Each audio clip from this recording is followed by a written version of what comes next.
Hey guys, WildCardWarlock here, and we're talking about Star Wars. Star Wars is the most controversial topic for the past couple of years, and it's not stopping now. Because as you can see by the article by Screen Rant, they think George Lucas had a better ending than the ending that's really given. Because you guys don't know, spoilers, that the ending to Rise of Skywalker basically ends with Rey getting Luke's old house, her going there, burying the lightsabers of Anakin and Leia, so knocking, "Who are you?" And then going, "I'm Rey Skywalker," as the two of the Force Ghosts nod happily. And so with that, that was the ending. But apparently from Screen Rant, it says right here there was a better ending. And before they get into that ending, they have a couple things right here talking about, like I said, start should have used Lucas's original thing, audience did receive, blah blah, just grab it right here. Rey Skywalker, provenly, didn't like the Disney trilogy. Just gonna put that out there. But hey, just because I don't like it doesn't mean other people don't have to. So this is gonna try to be as biased as possible. Well, one could argue such a denouncement is at least a fitting way from the Star Wars, specifically the 9-part Star Wars saga. Generally, it remained problematic on several different fronts. Not the least of which is the fact Lucas comments hit some of the same notes, albeit in a more narrative, expansive way, by ensuring these earlier concepts for a brand new and safer one. Disney potentially is limiting the storytelling. I like this. Disney is potentially limiting the storytelling scope still receives of its still recently acquired property. I agree with that wholeheartedly. Because the way they make it seem is that everything from the Jedi and stuff like that was so ancient, but really it was like 20 or so years ago, because they're all still alive. Like, they're all still alive. Like, literally, Ben Solo and all these other things are from this era. Like, they're saying, like, are the legends true? Like, yes, the legends are true, but, like, there are no legends. People were there. People know the Jedi exist. Like, everything was there. So that was one of the major flaws in it. Let's see. What a Lucas's original ending for Star Wars 9. Let's see the story.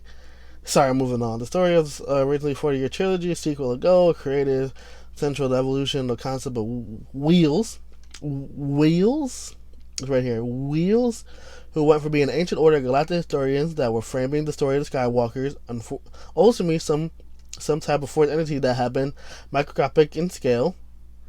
Ultimately, some type of that linked the midichlorians to sentient life fire, the latter was the premise of the outline of episode 7 through 9 prior to the cinematic universe. So this was already established with the older stuff, midichlorians being a thing. And so right here is when it gets interesting, because they start telling you like what he had idea to start it off, which makes it so amazing. It is Wild's writing of the interstellar history that the filmmakers had in mind for sketching his magnum opus. The R2-D2 and C-3PO will still be alive, telling other, having been the only character intended to appear in every single film, would be regaling the Whis with the stories of the exploited Skywalker family. That right there is so good, because they're talking about, look right here, it says like, it would play off in that story, say, a long time in a galaxy far, far away. That would have been so good, because that means that would already have been a threat world past. If they had went that route down, they wouldn't have to go like the Jedi are a legend. They could be like, no, this is like, we are trying to keep on the well of Jedi, all this other stuff, and then like century from now, could droid live for a long fucking time. They've been like, yeah, no, like oh my, back in the day, blah blah blah, there was these Skywalkers who were the greatest people around, and so a long time in the faraway galaxy. That could have been an awesome cutaway, because that way, like, the next series of movie they could have could be in that new place that has been established, because this one is just like in the past once again. Let's see. And then it goes on saying, having co-worker J.J. Abrams pull the old feather out of Lucas' narrative hadn't been used in studies despite Disney interest in his own unfortunate story sequels. The practice of rudely going back, using unused concept art and reserving certain items from day one, was such to be the Attack on Clones, Empire Strikes Back, Road One, and the Lava Fortress from Return of the Jedi. They're talking about what ideas were used. We don't really need to go over that. Basically just saying like, oh yeah, here's some of the stuff that was used and stuff like that. Obi-Wan Kenobi wasn't expected to, actually, let's read it. Wasn't expected to be in until episode 2, for instance. Luke 6 was definitely not Leia. We'll put the episode 5, 6, 7, 8. Episode 8, after establishing that she had been trained in secret. That's kind of cool that her just being a princess. Darth Vader. They were contruded and defeated Darth Vader at the end of Return of the Jedi, but she is Palpatine himself. Actually, this is more interesting to read. but Palpatine would have been left at large. So basically saying like he would have killed Darth Vader, but Palpatine being like, "I'll be back, don't do it." And then at that, Leia would have found him. Leia would got out the collusion that he forced himself into to confront Palpatine because he killed his dad and stuff like that, making the Sith Lord dead and also defeated the dark side, a rising climax to the entire series. And then earlier in the decade, that's first of all, let's talk about that. This whole thing right here is really interesting. Basically, like the series is going to be longer, but as you know, George Lucas was kind of like making the movie out of the skin of his teeth and things like that, like kind of thing. And like from the kiss between Leia and Luke, then saying like, "Oh no, she is your sister," so that's weird and things like that. But that's really cool. Like Leia being trained to be a Jedi in secret instead of just being a princess that got captured. Strong female characters, hiya, and also just like Luke defeating Darth Vader, but just being like, "Damn, I killed my dad. I gotta go. I gotta head out. I gotta leave." And then Leia just being like, "I'm your sister. We gotta go do this because this man gonna still be messing stuff up, and we gotta stop him." And then doing that. And then let's see. Then early J.K. Rowling found the idea for a trilogy, retained the idea for a young teenage girl named Kira or Kyra, however you pronounce it. I like the name better than Rey. Kira has more of a alien ethnicity to it, if that makes sense. It sounds more appealing than Rey. Like I would love to hear. I would love to hear that clone. I can't remember his name. John Boyega laying like Kira to the Rey. That would have been way more cooler. But I suddenly saw the hermit Luke and trained under him. So he's a teenage girl, and then under Jade under I, she would become older, and Dark City would literally be quite literally resurrected from the final battle. So basically, just like she is a young teenager when she comes through, but then after years of training, she would have came back and then would have worked pretty easier to see how the original part was fundamentally and other content was used. And like, I like that. Dark City is coming back, being like, "Hey Ben Solo, let's fight," and stuff like that. And I'm a personal person that likes to see or hear or some instance of training, thing like that. The whole thing of of Rey just being good at everything by her plot that she doesn't know her place in the world, I don't like it only because I'm the person who likes the coming of age story. Like each Star Wars movie had my appeal because it was training, so they could finally get against the bad guy. Like they weren't surveyed by Gary Sinise, unless you count the prequels. But like this right here, her being able to train under Luke Skywalker, who like, "I see potential in you." Also, Dark City coming back and being like, "Hey yo, well again, Ben Solo, I'm gonna fight you." Also, a really better story so far. Then right here got why Lucas's plan would be better for Star Wars. Yeah, sorry about that. Come on, click off. The Rise of Skywalker risen Tatooine for the 5th time and having Rey, her trusty sidekick BB-8, which belonged to the pilot. First up, he said, "You can have him." Walked up in a familiar looking dual sunset at the ending that fundamentally more in nostalgia and creating the iconic story beat of Star Wars: A New Hope instead of trending on the narrative of the ground, turning his own narrative into the ground. According to the very same reasons been accurately leveled that Abrams previously established with Star Wars: The Force Awakens, when they combine out and out repeat elements found in the SkyWalker saga movie. I said at the Resistance Celebrate scene, the people going like, "Hooray!" I said right here saying to turn the Jedi, except with no Ewoks. Others are left with an entire trilogy that looks to the past, then turning to the future. I completely agree.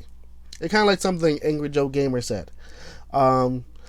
He basically said because that the fact that they have force healing, basically have revivify, can ruin everything because people say, "I got force healing," all this other stuff. Like if they had it more into the past, they could have it like it's an ancient lost art that no one will and write it off so easily because the ancient in the textbooks are not used anymore because they take the person's energy or life essence, like retcon to something different.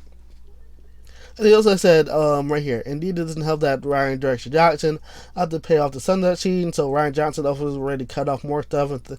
Like he changed so much, but at the same time, he wanted to have the sunset scene. That's crazy." Don't enjoy the listener would push the Skywalkers into fresher territory, moving forward, franchise forward, both and figuratively and literally, thanks to the decidable time jump. I agree. They're attempting to close this up in an Ouroboros-esque loop. Yes, like they tried to set it off like the Jedi was such. Once again, I'm saying this, such a legend for such a long time ago. But it's only been 20 years because Ben Solo is only like 20. His family is still alive. And then we had to think like where Rey, like when Ben is like a 40-year-old and things like that. Well, I get that kind of work for everyone on the Reylo ship. Ugh. But But that would have been more interesting. Like, I don't know, like Descendants of Ben Solo, something more to make it feel like you know where the series is going forward and stuff like that. Instead of just having everything so tightly knitted together, there's nothing wrong with having 1,000-year time gap or so. The show, as it says right here, it also would have given the audience a possibility resolution of the galactic political state, which could have garnered considerable attention under Lucas' reign. They could make her to New Republic successors. That's true, because during that time of their story, I can imagine there'd be like a quick little cut off and things like that, showing other stuff. Like maybe just a quick scene showing all the new stuff that happened during the time gap through the years of peace that's been going on. Reform and reconstitute Jedi Order. The SkyWalker family itself, because I imagine in this version maybe Ben wouldn't have died, or once again, if Rey did take his name, take her name, she could just say she's a Skywalker because as she has the powers of a Skywalker, or even more powerful than a Skywalker. Actually, this latter is more important given that the hay was made about Adrian and company about the retcon status of Palpatine, when he chose from Skywalker, the adopted daughter of Han Solo and Leia Organa. As opposed to the Luke, because they could have been generations down ago because she took the name Skywalker. Just because, like, even if you're adopted into a family, you still have the right of that name. So they could have been a brand new Skywalker system. They could have made the Jedi Order better. Because they could have gone the Grey Jedi route, all this other stuff. Like, reading this whole goddamn article shows how much better this would have been than the original thing. Just like off the rip, just having R2D2 and them telling a story, and then already starting off with Kira learning the Force, or like going to learn the Force, Ben Solo, Dark Sidious. All of this is just so much better because I want to see what the future holds, not just like right now. Because especially since they're not doing trilogy series and probably focusing on the past, because they know they fucked up the future. They fucked it up. They fucked it up. They fucked it up. I clicked on a different article, yes. We're not going over this. This is just me just over analyzing my rage. But anyway, guys, let me know what you guys think down below. Do you think that sounds like a better one, or do you guys think it's worse? I personally think it's better, but I hope you guys give me your own opinion down below. Anyway, guys, I hope to talk to you later. Have a fantastic day.